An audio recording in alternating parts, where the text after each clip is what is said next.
I poured this massive load of molten liquid metal into a 55-gallon barrel full of Orbeez. The resulting sculpture was totally awesome. And check it out. As the hot metal flowed down through the Orbeez, it solidified and transferred its heat into the matrix. I couldn't just fish it out of there with my hands, so I used this garden tool to pull the metal structure up out of there. I poured a lot of metal in there and it was mixed in with water-filled Orbeez, so there was quite a bit of heft to this as I pulled it up out of the mix.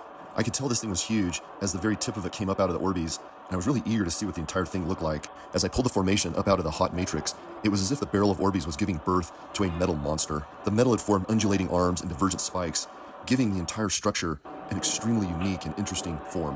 What's amazing is the Orbeez, for the most part, stayed intact as this hot metal had formed around them, and many of the Orbeez fell out as I lifted the sculpture into the air. I washed some of the Orbeez out of the sculpture, but there were still a lot stuck in there, and eventually they dried up and fell out, and this is the result. You can see the interesting form of this metal as it sits on my dining room table, and I finally decided to put it on this mount. Totally rad.